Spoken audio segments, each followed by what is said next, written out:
সিদ্ধান্ত উচ্চ বালিকা বিদ্যালয়ের হীরক জয়ন্তী উৎসবের সূচনা লগ্নে আজকের যে অনুষ্ঠান প্রায় এর প্রস্তুতি সারা বছর ধরে চলবে। আশা করছি 2026 সালের এরকম সময়েই হয়তো চূড়ান্ত একটা পরিণতি আমরা দেখতে পাব। আজ বিদ্যালয়ের প্রতিষ্ঠা দিবস। এটি একটি খুবই গুরুত্বপূর্ণ, মানে বিদ্যালয়ের জন্মদিন। এই প্রারম্ভিক অনুষ্ঠানের সভামঞ্চে উপস্থিত আছেন আজকের এই অনুষ্ঠানের মাননীয় সভাপতি মহাশয়, আছেন এই বিদ্যালয়ের প্রাক্তন শিক্ষিকারা, আছেন পার্শ্ববর্তী শ্যামসুন্দরপুর আর.কে বিদ্যাপীঠের ভারপ্রাপ্ত প্রধান শিক্ষক এবং অন্যান্য শিক্ষক শিক্ষিকারা, আছেন এই বিদ্যালয়ের যিনি এই মুহূর্তে ভারপ্রাপ্ত শিক্ষিকা তা কাকা, আছেন এই বিদ্যালয়ের দীর্ঘদিনের সম্পাদক অশোকবাবু, বর্তমান সভাপতি বলাইবাবু, অন্যান্য শিক্ষিকা যারা আছেন, এবং এই বিদ্যালয়টি চলছে যারা পার্মানেন্ট স্টাফ সেই সংখ্যাটা নিতান্তই নগণ্য। যাদের ভরসায় এই বিদ্যালয়টি এখনো মাথা উঁচু করে দাঁড়িয়ে আছে, সেই সমস্ত শিক্ষক শিক্ষিকারা যারা পাঠদান করছেন এখানে, তাদের মধ্যে অধিকাংশই হয়তো আমার ছাত্র হবে, এবং গ্রামবাসী বা যারা এসছেন সবাইকে শুভ নববর্ষ এবং আজকের এই সূচনা লগ্নের সারা বছর ধরে ভালো হোক এবং এর একটা চূড়ান্ত পরিণতি আমরা দেখতে পাবো এই প্রত্যাশা করি। সবাইকে আন্তরিক শ্রদ্ধা এবং শুভেচ্ছা জানাই। সর্বোপরি যাদেরকে দিয়ে একটি বিদ্যালয়কে চেনা যায় সেই তোমরা যারা বিদ্যালয়ের ছাত্রীরা, তোমাদের জন্য অনেক অনেক শুভকামনা। অ্যাকচুয়ালি আমি তখন তাড়াহুড়ো করে সকালে এসেছি, তাই তোমাদের বর্দিমণিকে বললাম আমি একটু চাটা খেয়ে নিই, তারপর না হয় বলবো, একটু পরেই বলবো। আমি চিরকালই আমি ভালো বক্তা নই, ভালো বলতেও পারি না, সেই জন্য আমি সবসময় যেখানেই যাই একটা সুযোগ খুঁজি যে ভিড়ের মাঝে কোনো রকম আমার যেটা মূল উদ্দেশ্য ওই খাওয়াটা খেয়ে দিয়ে পালিয়ে যেতে পারলেই বাঁচে। কিন্তু আমাকে তো ঘিরে রাখা হয়েছে চতুর্দিক দিয়ে। আভা আমার ব্যাগ ছাড়িয়ে রেখেছে, দরজার ওই দিকটাতে সমীর এবং আমার অন্যান্য ছাত্ররা দাঁড়িয়ে আছে। যদি এটা বলতে পারতাম যে আমার পূর্ববর্তী বক্তারা সব বলে গেছেন, আমি আর কি বলবো, এই বলে আমি আমার বক্তব্য শেষ করছি, তাহলে আমি খুব সুখী হতাম। কিন্তু তাও বলা যাবে না, ওরা ধরবে। ওরা বলছে আমাকে যে আপনাকে কিছু একটা বলতে হবে। এখন এই বলাটা কি বলবো সেটাই তো ভুলে গেছি, কি বলা উচিত। তারপরে মনে হচ্ছে এত অনেক অনুষ্ঠানে অনেক জায়গায় কিন্তু হয়তো যেতে হয়, কিন্তু এত ধৈর্য সহকারে তোমরা বসে আছো সেইটা আমাকে কিন্তু প্রথম থেকেই বিস্মিত করছে। এতক্ষণ ধরে সেটা খাওয়া দাওয়া করেছে নিশ্চয়ই সবাই, না? আমার মাঝখানে একবার মনে হচ্ছিল সবাই বোধহয় ঘুমিয়ে পড়েছে, বসে বসে ঢুলছে। তারপরে শেষ দিকে দেখলাম মানে মাঝখানে হাততালির ইন্টেন্সিটিটা, জোরটা খুব কম, ওরা বেশ ঘুমোচ্ছে। তাহলে তারপরে শেষ দিকে দেখি অনেক জোরে জোরে হাততালি, আমরা না জেগে উঠেছে। তাহলে সেটা হচ্ছে আমার ক্ষেত্রে সমস্যার। জেগে উঠেছে মানে ওরা আমার কথা শুনবে। বেশিরভাগ ঘুমিয়ে থাকলে কি বললাম না কি বললাম ঠিকই আছে, কিন্তু বেশিরভাগ জেগে থাকলে ওইটা মুশকিল। এই যেমন আমি কতগুলো জিনিসের অর্থ বুঝতেই পারি না। ধরো জিজ্ঞেস করলো তোমার বাবাকে যে আপনার মেয়ে কি লেখাপড়া করছে, কেউ বা জিজ্ঞেস করলো কি পড়াশোনা করছে। এই লেখাপড়া আর পড়াশোনার ব্যাপারটাই তো মাথায় ঢোকে না, আমার কখনোই ঢোকে না। আমি ভালো বক্তা নই, বলেছি আগে, কিন্তু তোমাদের সঙ্গে কিছু কথা আমি গল্প করতেই পারি, কিন্তু সাহায্য করতে হবে আমাকে। করা যাবে না? গুড। এখন আমার প্রথম থেকেই না কতগুলো, আমি একসময় ছাত্র ছিলাম, আবার পরবর্তীকালে শিক্ষকতা করেছি, কিন্তু স্কুলের অনেক সম্পদ, অভিভাবকরা আছেন, শিক্ষক শিক্ষিকারা থাকেন, ঘর বাড়ি রয়েছে, অনেক কিছুই আছে। এর দুটো ডেভেলপমেন্ট হয়, একটা হচ্ছে ফিজিক্যাল ডেভেলপমেন্ট, ঘর বাড়িগুলো বড় হচ্ছে, দেখতে খুব সুন্দর লাগছে। আবার একাডেমিক ডেভেলপমেন্ট, ছেলে মেয়েরা খুব ভালো করে পড়াশোনা করছে, এটাও হয়। আমি চিরকালই এই পরেরটার পক্ষে। নিজে ভালো পড়াশোনায় ছিলাম না বলে আমার সবসময় কেউ ভালো পড়াশোনা করলে খুব ভালো লাগে। আমার এখনো পর্যন্ত কিছু জিনিস আমার মাথায় ঢোকেনি। কিরকম জানো? কোনো রকম করে পড়ে টড়ে গেছি, পরীক্ষা দিচ্ছি, পরীক্ষার হলে গিয়ে দেখি কিছু আর মনে নেই, কিছুই মনে নেই। মনে হচ্ছে এটা তো পড়লাম, এটা তো পড়লাম, এটা তো জানতাম, জানি। পুরো 3 ঘন্টায় এই করতে করতেই আমার শেষ। বেরিয়ে সবে খাতা টাতা দিয়ে বাইরে বেরিয়েছি, হারিয়ে যাই, এইটাই তো ছিল। তোমরা আমার থেকে নিশ্চয়ই খুব বুদ্ধিমতী। তোমাদের কার কার এরকম হয় একটু হাত তোলো শুনি। বাঁচলাম যে আমার মতো কেউ কেউ আছে অন্তত।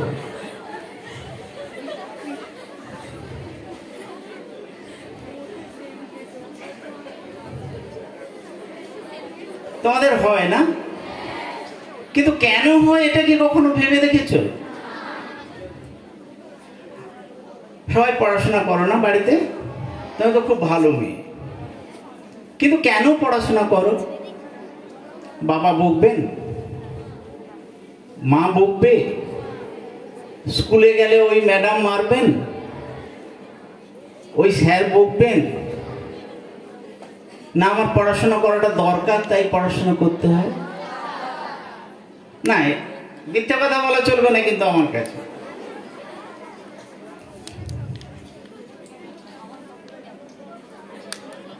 প্রথম থেকেই ভয় হয়ে গেছে।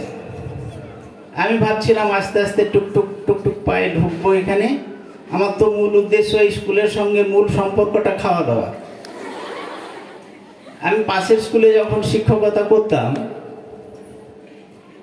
তখন যাদের দেখছো আজকে ওই মঞ্চে ওই দিকটায় বসে আছেন, কিছু ভালো মন্দ হলেই আমার ডাক পড়তো, আমি টুকটুক করে এসে খেয়ে চলে যেতাম। সেই যে স্নেহ, ভালোবাসা, মায়া, মমতা,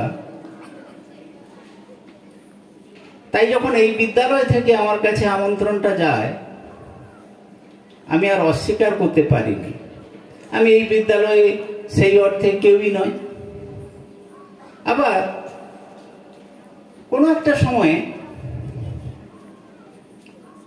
এই বিদ্যালয়ে বিষয়ের দিদিমণি ছিলেন না, তা আমাকে ওরা বললেন যে সিদ্ধার্থ একটু পড়িয়ে দাও। পড়াবো তো ধীর, আমি পড়াতেই জানি না, গল্প করি। তো সে সময় একটু পড়ালাম। একেবারে চাকরির শেষ জীবনে যখন আমি চতুর্দিক ঘুরে ঘুরে ওই তমলুকের কাছে একটি স্কুলে গিয়েছি, সেখানে প্রধান শিক্ষক ছিলাম। যদিও মেয়েরা বিশেষ করে মানে যত বাবার উপরে যত হম্বিত, আমাকে কেউ ভয় পায় না। বিশেষ করে 11-12 মেয়েরা আমাকে বিদ্যালয়ে গেলেই প্রার্থনার পরে এসে বলে যাবে, আপনার 4th পিরিয়ডে ক্লাস আছে। আচ্ছা, ভালো। আরেকবার 3rd পিরিয়ডে এসে বলে যাবে, 4th পিরিয়ডে কিন্তু ক্লাস আছে, আর আসতে পারবো না। হুমকি দিয়ে যাবে। তো একদিন বসে আছি,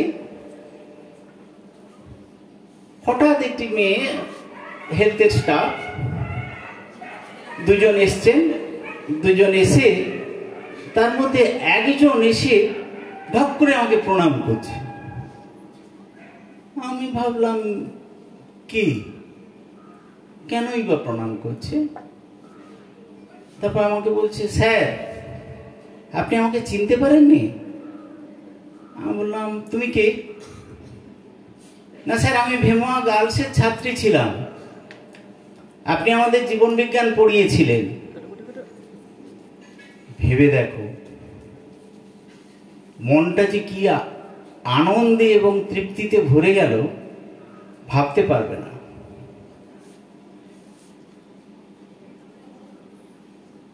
তো স্বাভাবিক কারণেই, আচ্ছা ওই যে লেখাপড়া ব্যাপারটা, পড়াশোনার ব্যাপারটা গেল, ওটা কি ব্যাপারটা হলো, আর আমার ওই উত্তরটা কিন্তু আমি নেব। কিন্তু লেখাপড়া, আচ্ছা এটা তো এমন হতে পারতো পড়ালেখা, কেন হলো না? পড়াশোনাটা বাদ দিয়ে শোনা পড়া হতে পারত, সেটা হলো না কেন? কেউ বলতে পারবে? আমার যতদিন আমি ছাত্র থেকেছি, পারিবারিক নানান সমস্যার কারণে আমার পড়াশোনাটা সহজ পথে এগোয়নি।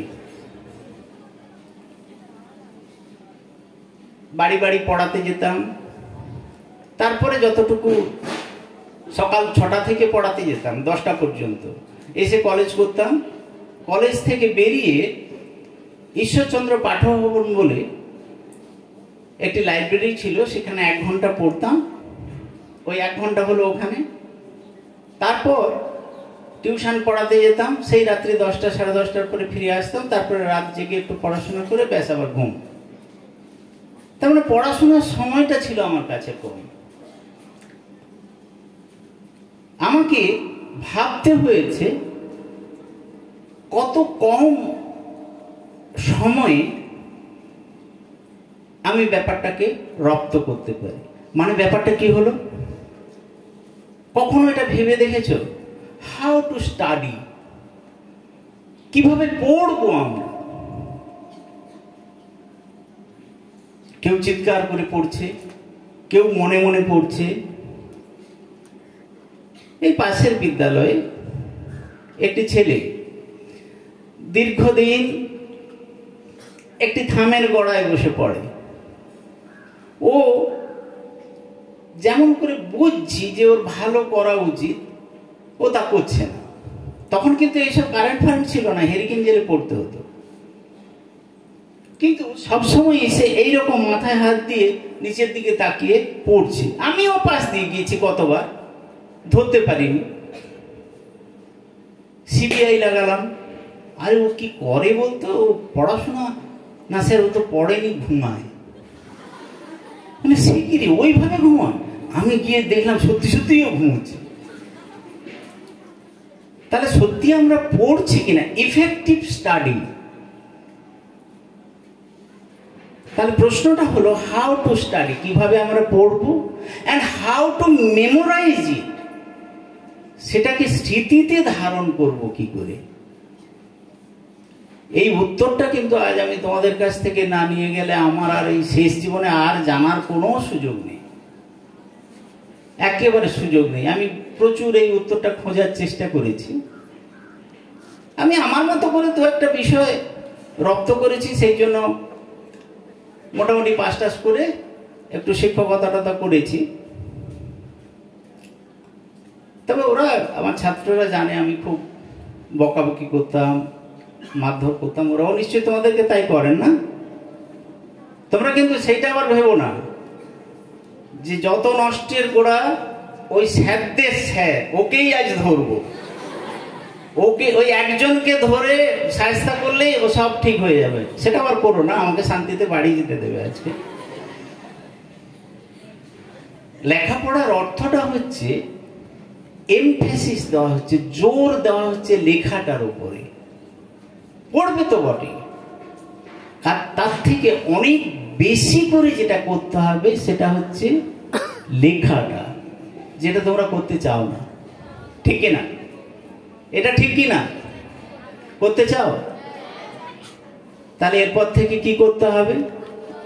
লেখাটার উপর জোর দিতে হবে। এতে হাতের লেখা ভালো হবে, উত্তরটা খুব সহজে মনে থাকবে।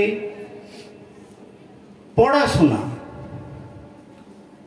হাউ টু স্টাডি, কিভাবে পড়বো, যেভাবে পড়লে আমার মনে থাকতে পারে। কিভাবে পড়বো? আমার সঙ্গে আমার এক বন্ধু পড়তো, সে প্রায় অন্তত হাফ কিলোমিটার দূরে পড়তো। তো ওদের বারান্দা বাড়ি ছিল। সে রাত্রিবেলায় যখন পড়তো 3টের সময়, প্রচুর স্টুডেন্ট আসছিল।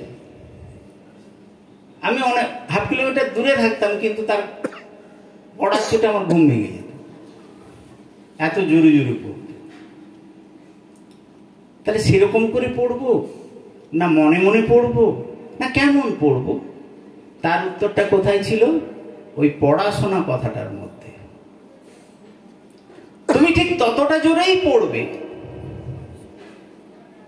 যেভাবে পড়লে তুমি নিজে শুনতে পাও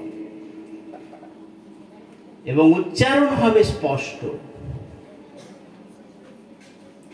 আমি তো একটা ব্যাপারে ভীষণ মানে এদের ফ্যান হয়ে গেলাম, সেটা হচ্ছে বিদ্যালয়ে মোবাইল নিষিদ্ধ। কিন্তু আমি নিশ্চিত তার বাড়ি গিয়ে মোবাইল ঘাঁটবে, তাই না? আচ্ছা, মোবাইল জিনিসটা কেমন? ওতে কথা শোনা যায় আর চোখে দেখা যায়। আর আগেকার দিনে যে রেডিও ছিল সেটাতে শুধু শোনা যেত, মাইকে যে গান হয় আমরা শুধু শুনতে পাই। আমরা বলি না অডিও সিস্টেম, আর এগুলো হচ্ছে অডিও ভিজুয়াল এইডস, যেখানে চোখেও দেখা যায় আবার কানেও শোনা যায়। ওর প্রভাবটা অনেক বেশি হয়, স্মৃতিতে অনেক দিন ধরে ধরে রাখা যায়। তাহলে নিজেকে পড়ার পরিবেশটাই এমন ভাবে তৈরি করতে হবে যেন আমি একটা অডিও ভিজুয়াল অবস্থায় আছি। অক্ষরগুলোকে খুব ভালো করে দেখতে হবে, স্পষ্ট উচ্চারণ করতে হবে, যেটা কিনা নিজের কানের পর্দায় গিয়ে ধাক্কা মারবে। তবে কিন্তু সব ভুলে যাবে না। বছরের গোড়ায় আমরা নতুন বই পেয়ে গেলাম, বইগুলো তাকে পড়ে আছে। এই 2 তারিখ থেকে স্কুল, 2 তারিখ তো আর স্কুল হলো না, বেশ ভালোই একটু এখানে এসে আনন্দ করলাম, একটু খাওয়া দাওয়া হলো, একটু ঝুঁকিও নিলাম, না ঝুঁকি নি না, আচ্ছা এটা গেল। কবে এবারে সরস্বতী পুজো আসছে, বই কিন্তু তোলা আছে, এখন আর পড়াশোনা করবো না, স্কুলে পড়ানো শুরু তারপরে করব, এটা কি ঠিক? তাহলে কি করব, কি করবোটা কি? কালিদাস, মহাকবি কালিদাস কোথাকার যেন কবি ছিলেন? হ্যাঁ, সেই রাজাটার নাম কি ছিল? বিক্রমাদিত্য। নবরত্নের সভা আছে না, তার এক রত্ন উনি। তো পাশের একজন পণ্ডিত ওকে চ্যালেঞ্জ করেছেন, হ্যাঁ ও কি জানে, সংস্কৃতের কিছু জানে, আমি ওর থেকে ভালো সংস্কৃত জানি। রাজা বললেন, তো কালিদাস কি বলছে দেখো না কেন, ও তো পণ্ডিত মানুষ, ধীরে সুস্থে কথা বলেন। তো একদিন রাজা বললেন, পরীক্ষা নেওয়া হবে কে বড় পণ্ডিত। তো বলে আগের দিন বৃষ্টি হয়ে গেছে, গাছের ডালপালা ভেঙে পড়েছে, মহারাজ তার লোক লস্কর সৈন্য সামন্ত নিয়ে যাচ্ছেন, সামনে কালিদাস এবং ওই পণ্ডিত মশাই, সামনে একটা শুকনো কাঠ, গাছের ডাল ভেঙে পড়ে আছে। তখন ওই পণ্ডিত মশাই বলছেন, শুষ্কং কাষ্ঠতি তিষ্ঠতি অগ্রে। কালিদাস বলছেন, না না না, নীরস তরুবর পুরত ভাগে। কে কে মন দিয়ে শুনেছে, কিন্তু এটা আমি জানতে চাইবো, এই জন্যই বললাম গল্পটা। কে বলতে পারবে ওই পণ্ডিত মশাই কি বলেছিলেন আর কালিদাস তার উত্তর কি বলেছিলেন? কে বলতে পারবে? আমি শুধু বুকে মরবো আর ঘুমোইনি ঘুমোইনি বলে চিৎকার করব, কিন্তু কিছুই শুনিনি, তা বললে তো হবে না। একজনকে অন্তত দাঁড়িয়ে বলতে হবে যে আমি পুরোটা শুনেছি, না হলে আমাকে সেই কথাটা মনে করতে হবে।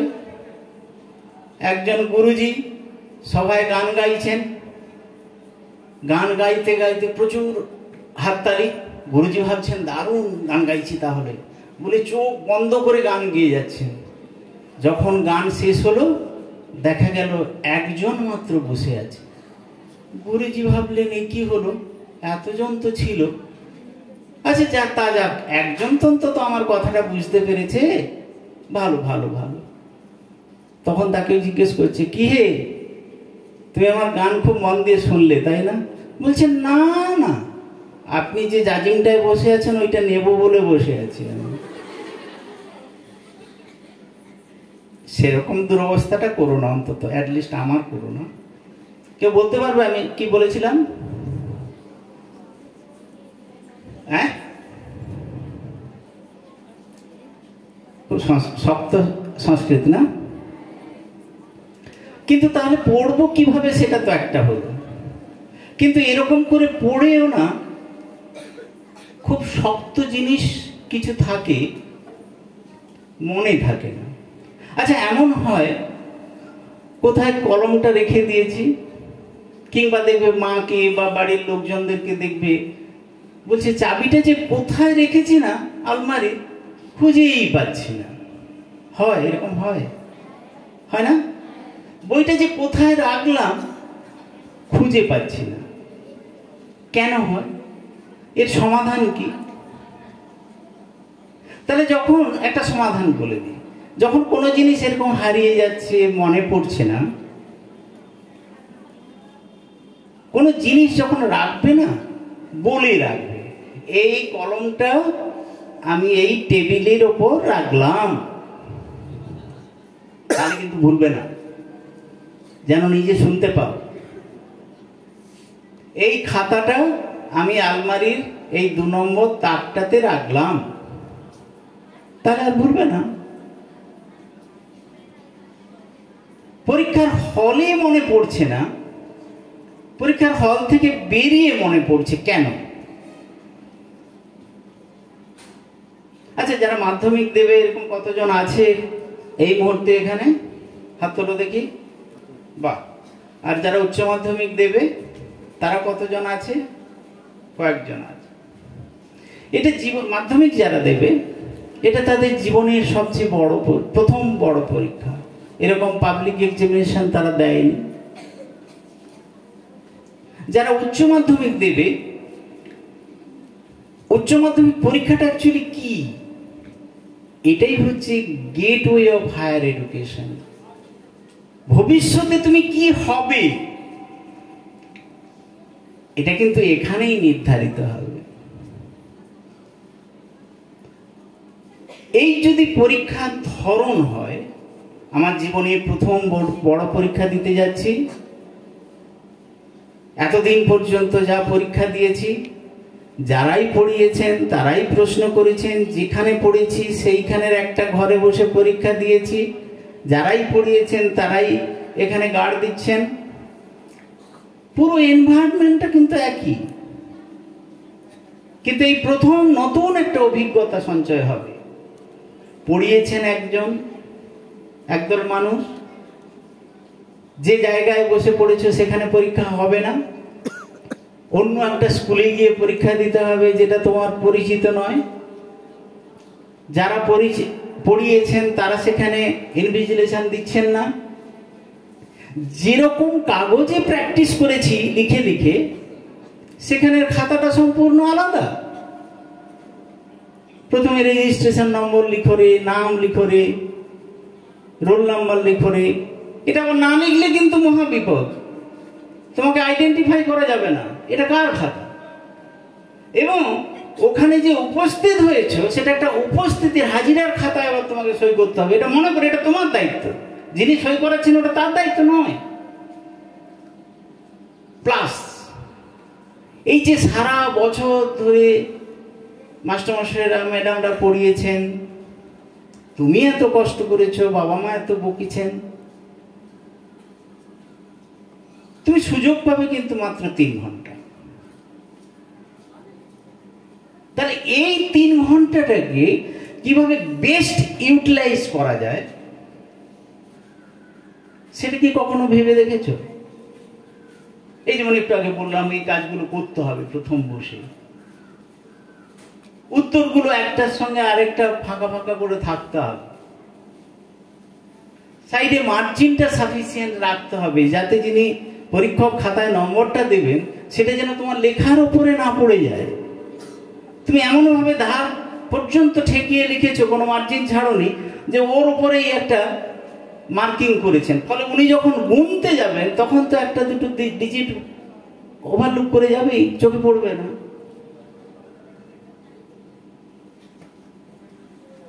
একটা তো সঠিক পরিকল্পনা কিছু থাকবে। আমি যে পরীক্ষা দিতে যাচ্ছি কিছুই নেই, চললাম একটু ওখানে যাই, যা হয় হবে, না এরকমটা ঠিক না। চোর তোমার সবকিছু চুরি করে নেবে, ছিনতাইবাজ তোমার সবকিছু সোনা দানা গয়নাগাটি সব চিন্তাই করে নেবে। জীবনে ওই একটি জিনিস কেউ নিতে পারে না, সেটা হচ্ছে তোমার ডিগ্রি। তার কারণ ওটা তোমার নিজের অর্জিত। ওরা পড়িয়েছেন ঠিক কথা, কিন্তু পড়তে হয়েছে তোমাকে, মনে রাখতে হয়েছে তোমাকে, এবং সেটা ওই 3 ঘন্টা সময়ের মধ্যে মনে করে সঠিক উত্তরটাও লিখতে হয়েছে তোমাকে। এই জন্য সার্টিফিকেটটা তোমার নামে ইস্যু করা হয়। তুমি ভালো করলে, তুমি জীবনে খুব বড় হলে, তুমি কি আমাকে খাওয়াবে বুড়ো বয়সে? না। কিন্তু যেটা দিতে পারবে আমাকে বা এই বিদ্যালয়কে, সেটা ভারী মারাত্মক। একটা তৃপ্তি, একটা সম্মান। তার কারণ এটা যদি এমন হতো, আমার কাজের মূল্যায়নটা কিন্তু তোমাকে দিয়ে হচ্ছে। মুশকিলটা হচ্ছে, আমাদের শিক্ষকদের মুশকিলটা হচ্ছে এই জায়গায়। তুমি যদি ভালো করো, তোমার বাবা মা, তোমার আত্মীয় স্বজন আমাদের শ্রদ্ধার চোখে দেখছেন। আবার তুমি যদি খারাপ করো, এর উল্টো ঘটনাটাও আছে। তাহলে আজ তোমাদেরকে এটা ভাবতে হবে। আমি সবসময় ছেলে মেয়েদের একটা কথা বলি, বাবা ঠান্ডা পড়েছে, একটু মাংস আনো না। বাবা পুজো এসছে, আমাকে কিন্তু এবার একটা ভালো জামা কিনে দেবে। বাবা দাও, মা দাও, এটা দাও, ওটা দাও। সারা বছর ধরে এই চলতেই আছে। কিন্তু কখনো কি বাবা মাকে উল্টে জিজ্ঞেস করেছো যে বাবা মা তোমাদের কাছ থেকে কি চান? নিশ্চয় কেউ করনি। কিন্তু তাদেরও তো একটা কিছু প্রত্যাশা আছে তোমাকে ঘিরে, স্বপ্ন আছে যে তারা তোমাদের কাছে কি পেতে চাইছেন। একটা সুন্দর পরিপূর্ণ মানুষ। শিক্ষা যে শুধুমাত্র ডিগ্রি বাড়ানোর কৌশল তা কিন্তু নয়। এটা মানুষের মধ্যে বিচার বুদ্ধি করবার ক্ষমতা, সিদ্ধান্ত নেওয়ার ক্ষমতা, এগুলোকে আরো সমৃদ্ধ করে।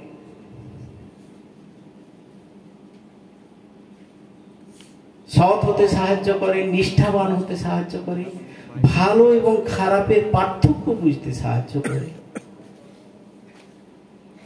ওই যে এআই স্যার একটা পড়ে শোনালেন, বঙ্গানুবাদ করে শুনিয়েছেন। শুনিয়েছ? পড়াটা এত সুন্দরভাবে পড়েছেন যে মনে হবে যেন কবিতা পড়ছেন। ওইটুকুই বুঝতে পেরেছো, কিন্তু ওর ভেতরের কথাগুলো কি উপলব্ধি করবার চেষ্টা করেছো? একজন শিক্ষকের কাছে একজন পিতা, তিনি কিভাবে তার ছেলেকে দেখতে চাইছেন,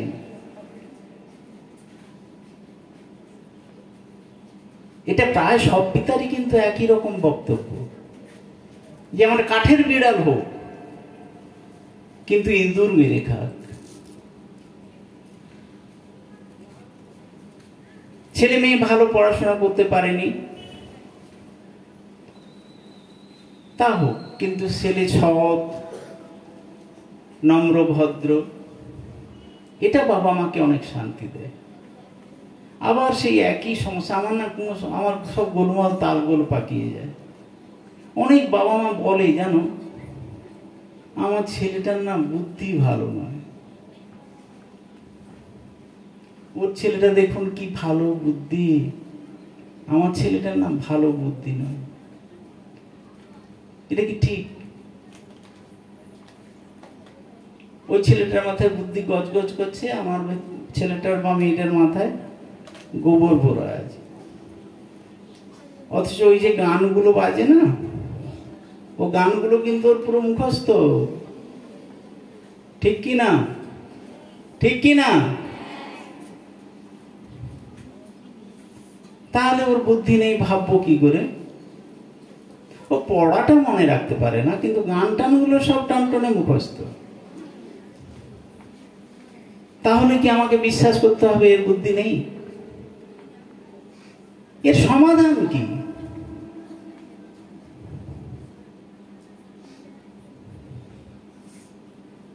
বিশেষ করে যারা মাধ্যমিক এবং উচ্চ মাধ্যমিক দেবে, আজকের একটি মূল্যবান, আমি একটা সিম্পল থিওরি বলে দিই। সিম্পল থিওরি, এটা আমার জীবনের থিওরি, এটা আমি বিশ্বাস করি এবং আজও খুব দৃঢ়তার সঙ্গে এটাই বিশ্বাস করি। এই থিওরি যদি কেউ মেনে চলে, তাহলে সে জীবনে কিন্তু তার সফলতা আসতেই হবে। সেটা হচ্ছে যে ক্লাসে পড়ে তাকে অন্তত তত ঘন্টা সেলফ স্টাডি করতে হবে। সেলফ স্টাডিটা তাকে তত ঘন্টা করতে হবে। তুমি 10-এ পড়ো মানে তোমাকে 10টি ঘন্টা পড়তে হবে। না হলে তোমার ভাই ক্লাস 4-এ পড়ে, সে 1-2 ঘন্টা পড়ে হয়তো তার হয়ে গেছে, ভাই যেহেতু পড়েনি তাহলে আমি পড়ব। এটা কোনো যুক্তির কথা নয়, এটা হওয়া উচিত নয়। আরেকটা বিষয় আছে, তুমি দেখবে আজকে যে পড়াটা তোমার মনে থাকছে না, দেখবে পরীক্ষার ঠিক পূর্ব মুহূর্তে একজন এসে তোমাকে বলে দিয়েছে, আরে এই প্রশ্নটা আসেনি। তুমি দেখবে তুমি সঙ্গে সঙ্গে খুলছো, খুলে করে সেটা কিন্তু মনে রেখে দিচ্ছ। তাহলে যেটা ঘন্টার পর ঘন্টা পড়ে আমার মনে থাকলো না, সেটা ওইটুকু সময়ে কি করে আমি মেমোরাইজ করলাম? এরকম হয়? হয় এরকম? একেবারে পুরোটা মনে রাখতে পারিনি ঠিক, কিন্তু একেবারে ভুলেও গেছি এটাও ঠিক, কিছু না কিছু মনে আছে।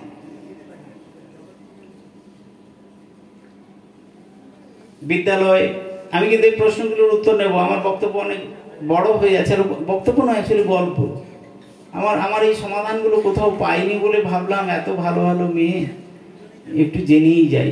শেষ বয়সে আর বা কোথায় জানবো, কেই বা জানাবে।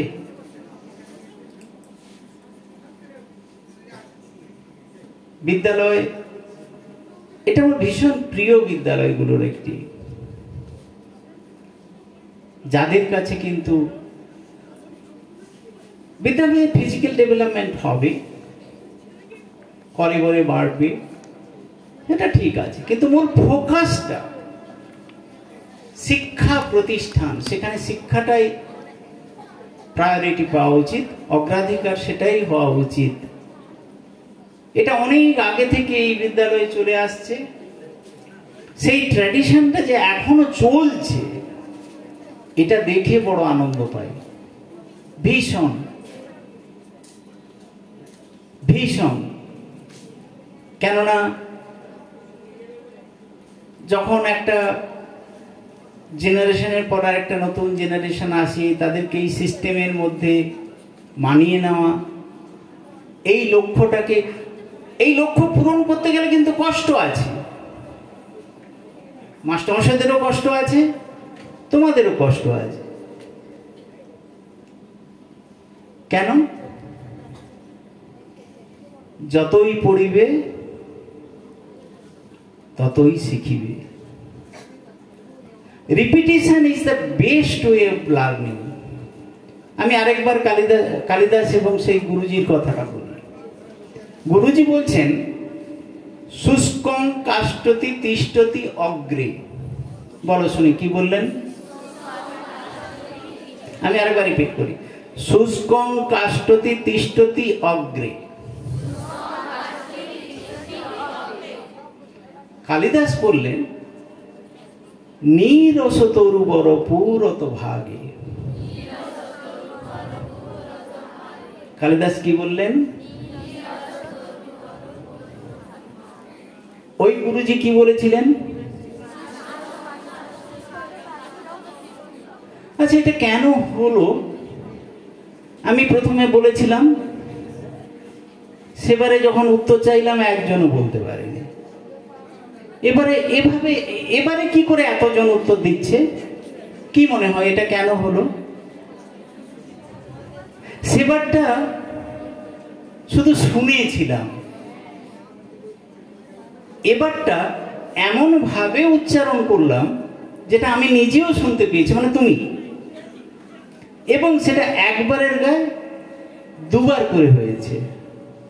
তাহলে পড়া মনে রাখার একটা প্রথম কৌশল কি হতে পারে? রিপিটেশন। বারে বারে পড়তে হবে। Repetition is the best way of learning.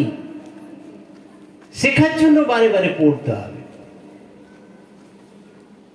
এবং সঠিকভাবে পড়তে হবে, তবেই না বিষয়টা মনে থাকবে।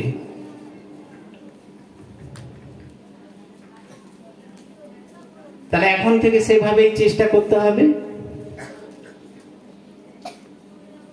এবং সেটাকে স্মৃতিতে ধরে রাখতে হবে।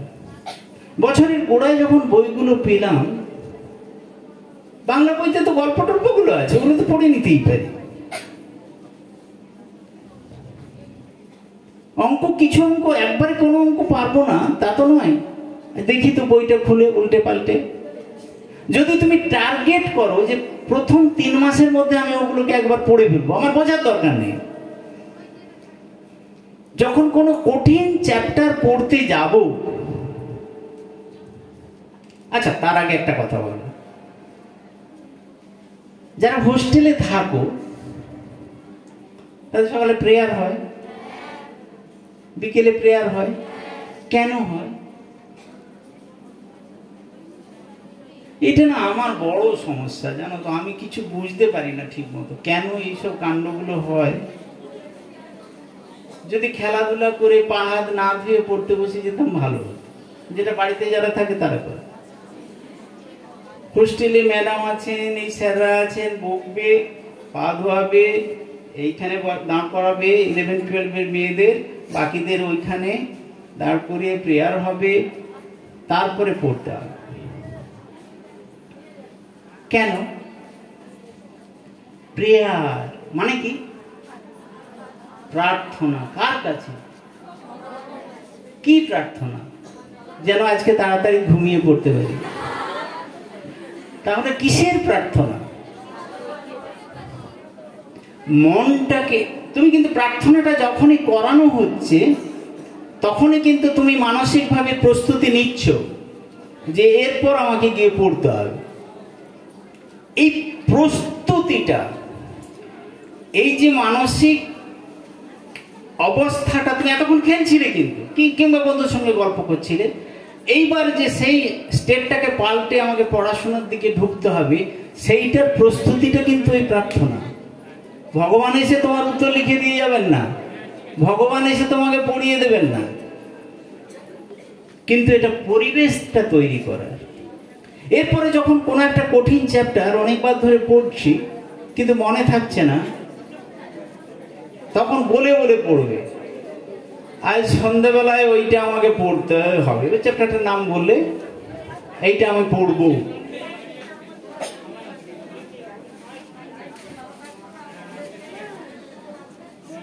এভাবেই পড়াটা শুরু করবে।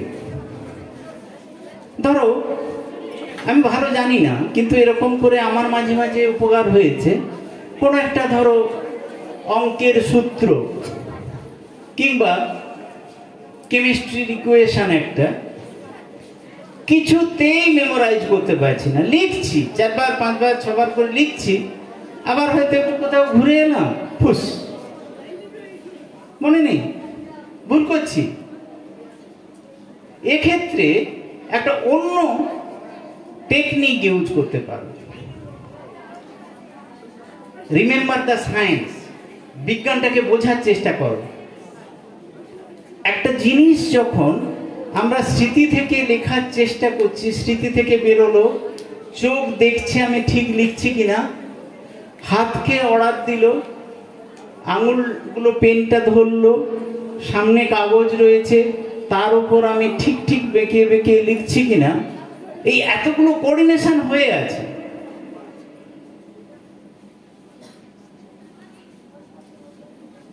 এটা কিন্তু নর্মাল কোঅর্ডিনেশন, যেটা কিনা ছোটবেলা থেকে তোমাকে রপ্ত করানো হয়েছে।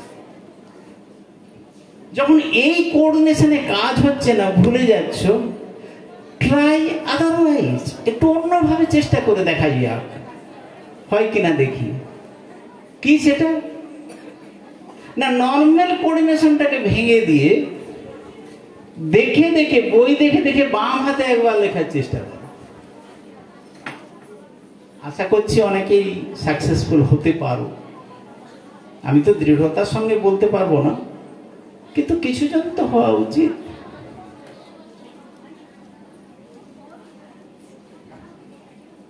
আমি আর বিশেষ কিছু বলবো না, এতক্ষণ ভয়ে ভয়ে কাটাচ্ছি, বেরোতে পারবো তো? সত্যি সত্যি তো ওরা ঘিরে ফেলবে না আবার আমাকে? ঘিরবে না? না, আচ্ছা, তাহলে ঠিক আছে। তাহলে তোমরা সবাই ভালো থাকবে, আজকের যে লসটা গেল, তাহলে সেটা পূরণ হবে কিভাবে? আজকে তো সারাদিন পড়াশোনা হলো না, বিশেষ করে যারা মাধ্যমিক এবং উচ্চ মাধ্যমিক দেবে তাদের কাছে এক একটা মুহূর্ত মূল্যবান। দরকার হলে বাড়তি পড়তে হবে, অবশ্যই। জীবনটা তোমার, ডিগ্রিটা তোমার, এর জন্য কিন্তু তুমি কাউকে দোষ দিতে পারো না।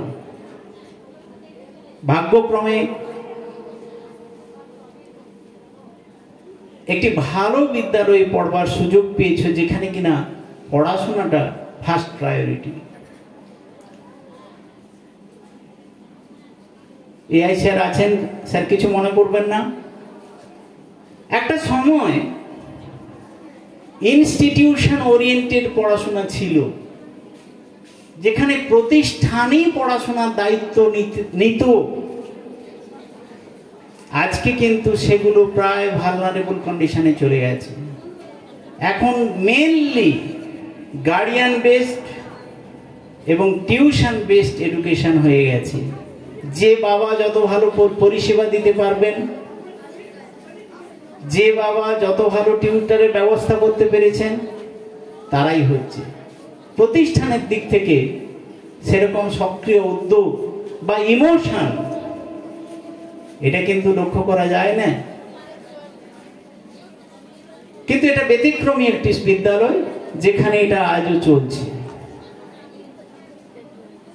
সেটা দেখে ভীষণ তৃপ্তি পাচ্ছে যে আমার একটি প্রিয় বিদ্যালয়, সেখানে আজও এই জিনিসটা ফার্স্ট প্রায়োরিটি হিসাবে চলছে। প্রধান শিক্ষক হওয়ার পরে তো পড়ানোর কোনো, এরা বলছেন ওইসব সার্টিফিকেট, অ্যাকচুয়ালি সার্টিফিকেটটা আমার কোনো কাজেই লাগছে না। আমাকে কাউন্সিলে, আমিও বায়োলজি পারমিশনের জন্য গিয়েছি, ওরা প্রায় সবাই আমাকে চিনতেন। তো অ্যাকচুয়ালি প্রেয়ারটা জমা দেবো তার আগে, তখন কাউন্সিলের সেক্রেটারি ছিলেন কল্যাণ ব্যানার্জি। তো আমার স্কুলে ওই যে প্র্যাকটিক্যাল খাতা টাতাগুলো, প্রজেক্ট রিপোর্টগুলো সব জমা থাকতো। আমার একটা রুম ব্লকড হয়ে আছে, আমি গিয়েছি। তো গিয়ে তখন বললাম যে স্যার আমার ওই খাতাগুলো কবে নেবেন? তো হচ্ছে আপনার কোন স্কুল মাস্টার সাহেব? বললাম, বলতে তখন বলছেন যে আপনার খাতা তো নেবে না স্যার। বললাম কেন? না ওই যতবার ওই লরির ছেলেগুলো যায় ওরা বলে যে ওই মাস্টারমশাইয়ের খাতা পরে নিলে হবে, উনি আমাদেরকে কিছু বলেন না। তো এইসব দু একটা কথা হওয়ার পরে উনি জিজ্ঞেস করছেন, মাস্টারমশাই শুধু এইটা জিজ্ঞেস করার জন্য কি আপনি এত দূর এসছেন? বললেন না না স্যার, আমি এসছি আমার একটা সাবজেক্ট, মানে তিনি বলছেন যে আমাকে কি বলা যাবে? হ্যাঁ, আমি একটা সাবজেক্ট পারমিশনের জন্যই এসছি। তখন বললেন আচ্ছা ঠিক আছে দাঁড়ান, বলে উনি তখনকার ওএসডি ছিলেন তাপসবাবু, তাপসবাবুকে ফোন করলেন, এই তাপস তুই কোথায় আছিস রে? তখন মহুয়া দাস প্রেসিডেন্ট ছিলেন। তো বলছেন আমি দিদির ঘরে আছি। তুই আয় তো, সেই স্কুলের হেডমাস্টার এসছেন, ওর পারমিশনটা দিয়ে দিবি। তো বলে দেড়টার পরে যাচ্ছে বলে এসে উনি দিনের দিন আমাকে যখন সই করছেন আমাকে জিজ্ঞেস করছেন, মাস্টারমশাই আপনার তো স্টাফ প্যাটার্ন দেখে আপনার বিষয়টা পড়াবে কি? তখন আমি বললাম কেন, আমি পড়াবো? তো সে কি, আপনি কি পড়াবেন? আপনি তো 5-6 গল্প নেবেন, হাতের লেখা নেবেন। আপনি অন্যান্য মাস্টারমশাইরা পড়াচ্ছেন কিনা এটাই দেখবেন।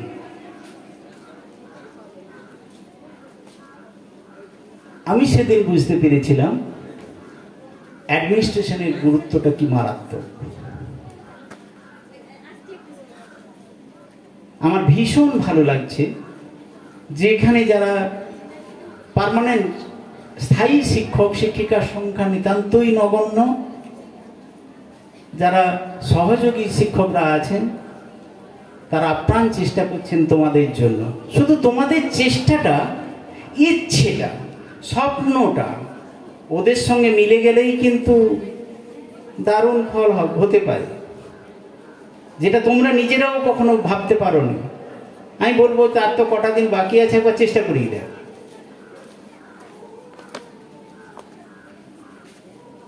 এদের মধ্যে বেশিরভাগই আমার ছাত্র, সেই জন্য একটা ভীষণ গর্ব নিয়েই বাড়ি ফিরবো আজকে। আর একটা প্রিয় বিদ্যালয় আমি বলেছি। তাহলে তোমাদের সবাই ভীষণ ভালো থাকবে, সারা বছরটা একটা নতুন উদ্যম নিয়ে কাটাবে। নাহলে গত বছরও যেমন যেমন কাটিয়েছি, এতজনের কাছে এত সুন্দর সুন্দর কথা শুনবার পরেও সেই রকমই কাটলো। তাহলে এই বছরটা কিরকম হবে? সেরকমই একটা বছর হবে, যেটা তোমার জীবনের উপরে কোনো প্রভাব ফেলেনি। কিন্তু এসো আজকে আমরা শপথ নিই, এটা একটা ব্যতিক্রমী বছর হিসাবে আমরা এটাকে গড়ে তুলব। যে কটা দিন আমাদের কাছে আছে, আমরা একবার আপ্রাণ চেষ্টা করে নতুন উদ্যমে ভালো কিছু করবার চেষ্টা করি। সবাই ভালো থাকবে। বিদ্যালয় কর্তৃপক্ষ, শিক্ষক শিক্ষিকা যারা আছেন, সবাইকে আমার আন্তরিক শুভেচ্ছা। একটু সময় বেশি নেওয়া হয়ে গেল না? আমি আসলে ভয়ে ভয়ে নিয়েছি, তো ওখান দিয়ে যেতে পারবো কিনা। ঘুমিয়ে পড়েনি তো সত্যি সত্যি কেউ? সবাই ভালো থাকবে, ঠিক আছে?